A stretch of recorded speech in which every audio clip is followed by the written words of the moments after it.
बिस्मिल्लाहिर्रहमानिर्रहीम अल्हम्दुलिल्लाहि रब्बिल आलमीन व बिही नस्तईन व सल्लल्लाहु वसल्लम अला सय्यिदिल अंबिया'i वल मुरसलीन व अला आलिहि व अस्हाबिहि अजमाइन व मन तबिअहुम बि इहसानिन इला यौमिद्दीन अम्मा बाद।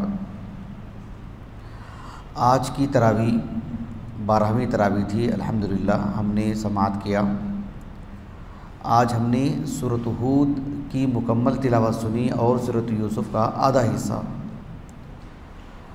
आज मैं आपको सूरत हूद से एक आयत करीमा पढ़ कर के बताऊँगा कि इसमें अल्लाह रब्बुल आलमीन ने अपनी तौहीद को किस एतबार से बताए हैं। आम तौर पर हमारे पास तौहीद, इत्तिबाए सुन्नत का एक ख़ास तसव्वुर रहता है। इसमें बहुत गहराई भी रहती है। धीरे धीरे एक तालिब इल्म को जानना चाहिए। इसमें सिर्फ इल्म नहीं बढ़ता है, इसमें अल्लाह रब्बुल आलमीन की मारिफत होती है, तो अल्लाह रब्बुल आलमीन से मोहब्बत पैदा होती है, अल्लाह रब्बुल आलमीन से क़ुर्बत होती है। बहरहाल सूरत हूद इस सूरत का नाम है। इस वजह से अल्लाह रब्बुल आलमीन ने इस सूरत का नाम सूरत हूद रखी। ये तो कोई बंदा नहीं कह सकता कि इस वजह से अल्लाह ने रखी। अल्लाह रब्बुल आलमीन ने इस सूरत का नाम हूद रखे। लेकिन अहले इल्म इस सूरत का जो पैगाम है, जो मौज़ूआत हैं, उसको सामने रख कर के इस्तिखराज करते हैं, बताते हैं कि क्या वजह हो सकती है कि इस सूरत का नाम सूरत हूद है। एक तो ये है कि इस सूरत में हूद जो अल्लाह सुब्हानहू व तआला के एक नबी हैं, क़ुरआन की दीगर सूरतों के मुकाबिल इस सूरत में हूद अलैहिस्सलाम का नाम ज़्यादा ज़िक्र हुआ है। दीगर सूरतों में भी है, सूरत शुआरा में है, सूरत अहक़ाफ़ में ज़िक्र हुआ है, और भी बहुत सारे सूरतें हैं। लेकिन इस सूरत में अल्लाह रब्बुल आलमीन ने हूद अलैहिस्सलाम का नाम कसरत से ज़िक्र फरमाए हैं, तकरीबन 5 मरतबा। और हूद अलैहिस्सलाम का क़िस्सा कुरान मजीद में जहाँ जहाँ मज़कूर है, इतनी तवालत के साथ, इतना तफसीली क़िस्सा जो सूरत हूद में है किसी और सूरत में नहीं है। इस वजह से भी इस सूरत का नाम सूरत हूद। कुरान मजीद में हूद अलैहिस्सलाम की जो कौम है, क्या नाम था उस कौम का? कौम आद। कसरत से ज़िक्र हुआ है। सूरत फुस्सिलत में देखिए, सूरत हज में देखिए। लेकिन इस कौम की इजाफत हूद अलैहिस्सलाम के साथ वो इसी सूरत में, जैसे अल्लाह ताला ने फरमाया सूरत हूद में, अला बुअदल लिआदिन कौमी हूद, अला बुअदल लिआदिन कौमी हूद। तो ये सब एक वजूहात हैं कि इस सूरत का नाम सूरत हूद है। एक बात हो गई। सूरत हूद मक्की सूरत है, इस पर अहले इल्म का इत्तिफाक भी है।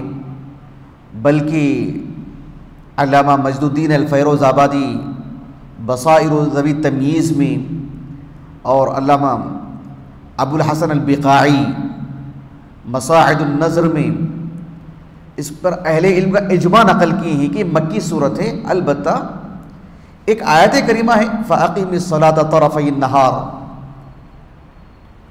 तो इस आयत करीमा से मुताल्लिक़ कहा कि ये और इसकी बाद की तकरीबन 4 आयात वो मदनी आयात हैं। बहरहाल ये एक मक्की सूरत है।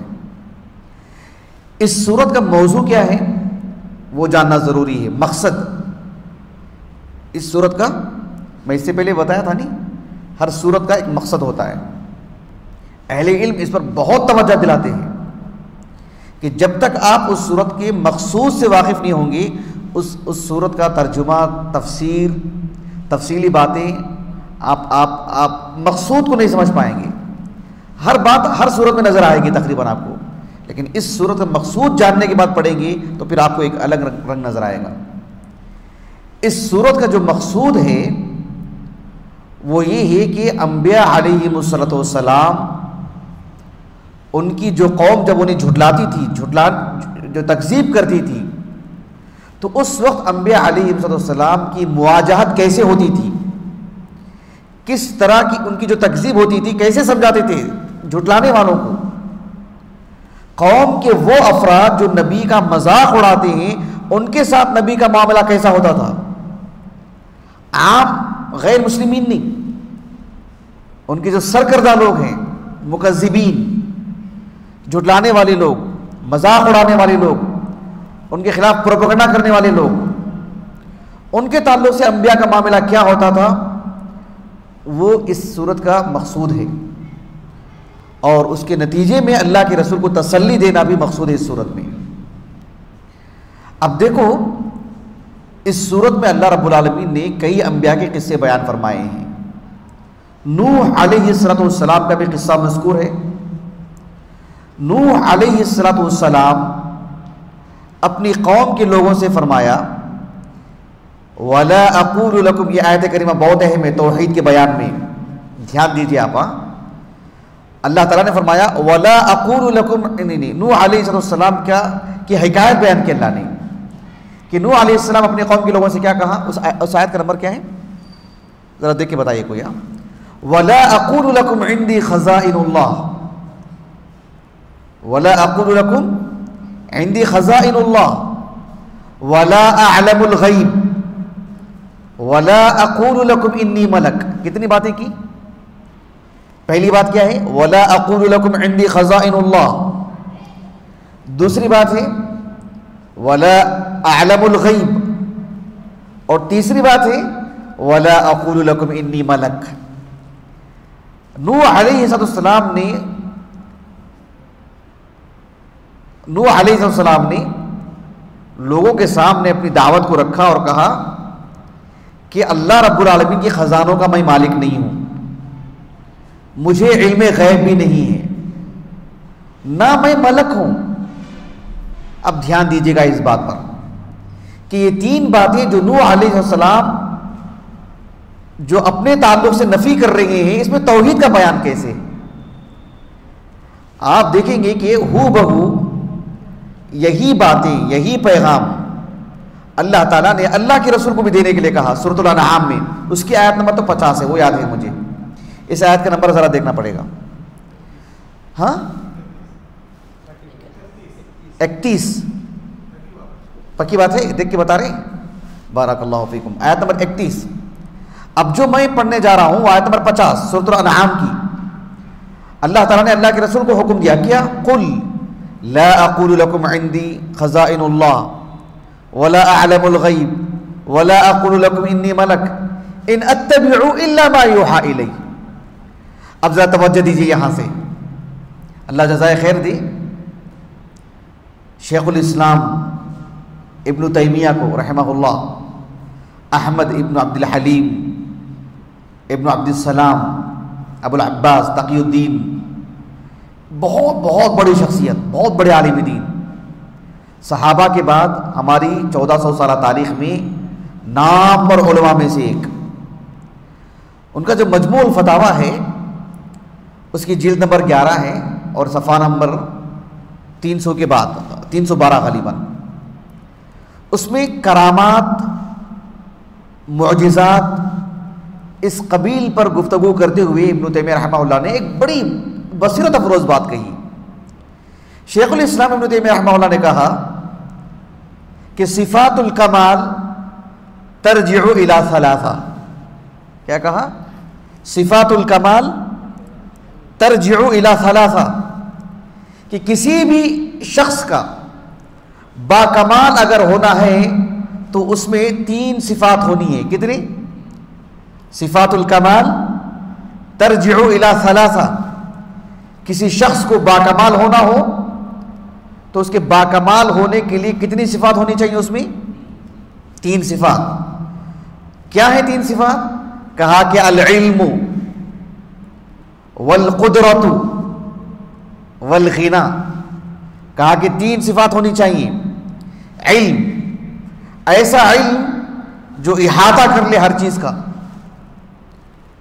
वल कुदरतु, ऐसी ताकत जो सब पर हावी हो सके और सब उसके मातहत हो। और तीसरी सिफत है का अल-गिना, बेनियाजी, वो किसी का मोहताज नहीं। कहा कि सिफातुल कमाल तर्जिउ इला सलासा। उसके बाद आपने कहा फहादिही सलासतु ला तस्लुहु अला वजहिल कमाल इल्ला अल्लाहु वहदा। कहा कि ये तीन सिफात अपने पूरे आला मेयार पर अगर किसी में है तो सिर्फ अल्लाह में। ये तीन सिफात मुकम्मल तौर पर किस में है? इन तीन सिफात की हामिल जात कौन सी जात है? सिर्फ अल्लाह की जात। फ़इन्नहु अल्लज़ी अहाता बिकुल्लि शैइन इल्मा, इसलिए कि अल्लाह ही है जो हर चीज को अपने इल्म से घेर के रखी है। वहुवा अला कुल्लि शैइन क़दीर, अल्लाह ही है जो हर चीज पर कादिर है। वहुवा गनियुन अनिल आलमीन, और वो दुनिया की हर चीज से बेनियाज है, मोहताज नहीं किसी का, रब्बुल आलमीन। अच्छी तरह बात वाज़ेह हो गई आपको? यहां तक बात वाज़ेह हो गई। अब इस पैगाम को कि अल्लाह ही आलिम है हकीकी मानों में, आलिम कौन है हकीकी मानों में? अल्लाह ही। कदीर कौन है हकीकी मानों में? अल्लाह ही। गनी कौन है हकीकी मानों में? अल्लाह ही। इसी पैगाम को पहुंचाने के लिए अल्लाह ने किसको भेजा?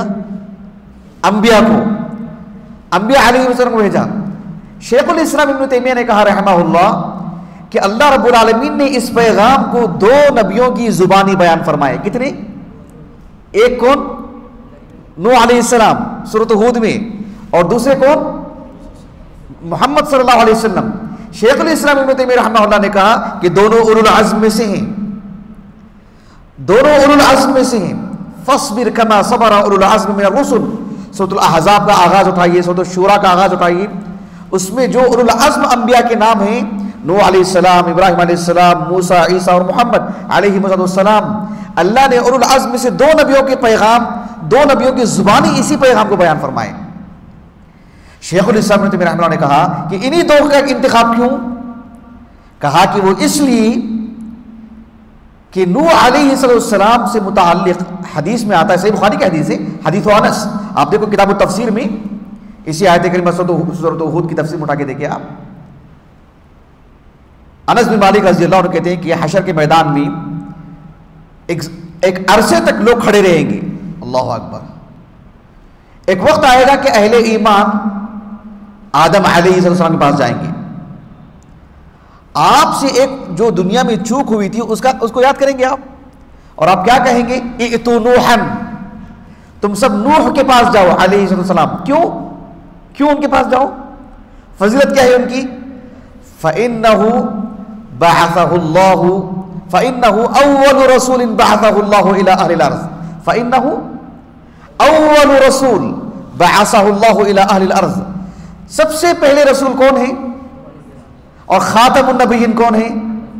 कहा कि अल्लाह ने अव्वलुर रसूल और खातमुन नबिय्यीन इन दोनों के जरिए से इस पैगाम को बताया। कहा इब्न तैमिया ने रहमहुल्लाह, एक अल्लाह के रसूल के जरिए से कि कुल ला अक़ूलु लकुम इंदी खज़ाइनुल्लाह, खातमुन नबिय्यीन की जुबानी भी, और अव्वलुर रसूल कौन है?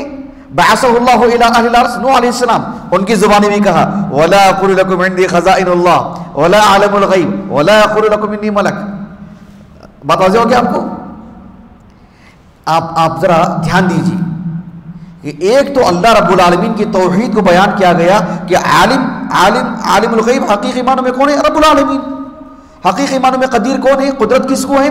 मुकम्मल तौर पर रब्बुल आलमीन को। गनी कौन है? सब फुकरा है, कौन है वो? रब्बुल आलमीन। लेकिन अंबिया अलैहिस्सलाम ने अपनी तरफ से नफी क्यों की? इसकी नफी क्यों की? शेखुल इस्लाम इब्न तैमिया रहमहुल्लाह ने कहा कि वो इसलिए कि अंबिया अलैहिस्सलाम से रह करके इस तरह के 3 मुतालबात उनकी कौम किया करती थी, 3 मुतालबात, और उसी का रद्द हुआ है इन 2 आयतों में। मसलन कौम क्या कहती थी? वयक़ूलून मता हाज़ल वअद इन कुंतुम सादिक़ीन। इसका ताल्लुक इल्म गैब से है कि नहीं है? कहा कि कुल ला अक़ूलु लकुम इंदी खज़ाइनुल्लाह वला अअलमुल गैब। नफी हो रही नहीं हो रही? सूरतुल मुल्क में देखो आप, वयक़ूलून मता हाज़ल वअद इन कुंतुम सादिक़ीन कुल इन्नमल इल्मु इंदल्लाह। बात वाज़ेह हो गया आपको? आयत की तफसीर से कैसे हो रही? वला अअलमुल गैब, इसलिए कि अल्लाह के रसूल अलैहिस्सलाम से ऐसा मुतालबा होता था। ये तो एक बात हुई। आप सूरह आराफ के आखिर में भी देख लीजिए आप, यसअलूनका अनिस्साअति अय्याना मुरसाहा कुल इन्नमा इल्मुहा इंदा रब्बी। आयत की तफसीर से हो रही, देख रहे हैं आप, अंबिया से मुतालबा हुआ नहीं हुआ इल्म गैब का। अब दूसरी बात देखो आप, सिफातुल कमाल तर्जिउ इला सलासा, एक है अल इल्म, दूसरा अल कुदरा। आप सूरह इसरा की आयत देखो आप, कैसे मुतालबे हुए थे अल्लाह के रसूल से, सुभान अल्लाह, बदन में लर्जा तारी हो जाता है। आप देखो सूरह इसरा में कौम के लोगों ने अल्लाह के रसूल से क्या कहा था, सुभान अल्लाह, कितनी बड़ी बात। वक़ालू लन नुअमिना लक, वक़ालू लन नुअमिना लक हत्ता तफ़जुर लना मिनल अर्दि यंबुआ औ तकून लक जन्नतुम मिन नखील व इनब फतुफज्जिरल अनहार खिलालहा तफ़जीरा औ तुस्क़ितस समा कमा ज़अमता अलैना किसफा औ तअतिया बिल्लाहि वल मलाइकति क़बीला औ यकून लक बैतुम मिन ज़ुख़रुफ़िन औ तरक़ा फ़िस समा वलन नुअमिना लिरुक़ियक हत्ता तुनज़्ज़िला अलैना किताबन नक़रअहु। जवाब में क्या कहा आपने, कुल सुब्हान रब्बी हल कुन्तु इल्ला बशरर रसूला। अल्लाह के रसूल से कैसे मुतालबे कि आप हमारे सामने जमीन से एक चश्मा जारी करके बताओ, कितनी बड़ी बात है। हमारे सामने जमीन से खजूर और अंगूर की खजूर के दरख्त और अंगूर की बेल पैदा करके बताओ, नहरें जारी करके बताओ। ठीक है, तुम अल्लाह के नबी, हम ईमान नहीं लाते, अजाब की धमकी दे रहे ना, अजाब भी नाजिल करके बताओ, आसमान से कोई अजाब नाजिल हो जाए, या अल्लाह और मलाइका हमारे साथ एक साथ सामने आ जाए, हमारी नजरों के सामने तुम आसमान पर सीढ़ी पर चढ़ते हुए जाना, सिर्फ चढ़ करके जाना नहीं, उतरते हुए साथ में किताब भी लाना, तब हम आप पर ईमान लाते हैं। कैसे मुतालिबे, ये कुदरत किसकी है, सिर्फ अल्लाह की ना। इसीलिए कहा कि सुब्हान रब्बी, ये तो रब्बुल आलमीन की तंजीह कर रहे हैं अल्लाह के रसूल सल्लल्लाहु अलैहि वसल्लम कि ये काम तो अल्लाह की, आप मुझसे मुतालबा कर रहे हैं, सुब्हान रब्बी, और मैं कौन हूं, हल कुन्तु इल्ला बशरर रसूला। देख रहे हैं आप, कभी कभार इल्म का मुतालबा, कभी कभार कुदरत का मुतालबा। और फिर सूरह फुरकान की उस आयत को सामने रखो, अल्लाह रब्बुल आलमीन ने फरमाया कि कुफार ने क्या कहा नबी के बारे में, मा लिहाज़ा रसूल याकुलु त्ताआम व यमशी फिल अस्वाक़ लौला उनज़िला अलैहि मलक फयकून मअहू नज़ीरा। कि ये क्या है, ये हम जैसे इंसान हैं, हम जैसे इंसान हैं, बाजार में भी दिखाई दे रहे हैं, खा पी रहे हैं। अल्लाह रब्बुल आलमीन ने कहा, जो इब्न तैमिया ने कहा नहीं कि सिफातुल कमाल तर्जिउ इला सलासा, तीसरी चीज क्या है, अलगनी, अलगिना, बेनियाजी। कहा कि ए अल्लाह के रसूल, आप कह दीजिए कि आप मलक नहीं है, यानी जिस तरह से मलक खाने पीने से बेनियाज है, आप ऐसा नहीं है। मलक को माल की जरूरत नहीं है, आप ऐसे नहीं है। मलक को शादी ब्याह की जरूरत नहीं, आप ऐसे नहीं है। जब एक मखलूक को अल्लाह ने इतना बेनियाज रखा है, तो रब्बुल आलमीन, सुभान अल्लाह। देख रहे हैं हम तौहीद को कैसे, ये जितनी बातें मैंने बयान की हैं कुरानी मिसालों समेत, सब इब्न तैमिया ने कही हैं रहमहुल्लाह रहमतन वासिआ। आप आगे पीछे से उनका पूरा कलाम पढ़िए, मैंने तो जरूरत के हद तक बयान किया आपके सामने, वैसे तालिब इल्म जरूर पढ़ेगा। तो ये बात जो है तौहीद के बयान में नूह अलैहिस्सलाम ने अपनी कौम के सामने बातें रखी हैं, अपने ताल्लुक से नफ़ी भी जो उनसे मुतालबे होते रहे, और इसमें दरअसल तौहीद का बयान भी है। अल्लाह सुब्हानहु व तआला हमें कुरान मजीद में तौहीद का जो बयान है, जितने पहलुओं से अल्लाह ने बयान किए हैं, तौहीद की जो नौ बनो जो दलाइल हैं, अल्लाह ताला हमें हर पहलू से इसको समझने और अल्लाह रब्बुल आलमीन की मारिफत हासिल करने, और अल्लाह की मारिफत का जो नतीजा है, अल्लाह की कुर्बत, अल्लाह की महब्बत, अल्लाह की नाफरमानी से खौफ, अल्लाह ताला ये सिफ़ात हमारे दिल में पैवस्त कर दे। सुब्हानकल्लाहुम्मा व बिहम्दिक अशहदु अल्ला इलाहा इल्ला अंत अस्तगफिरुका व अतूबु इलैक।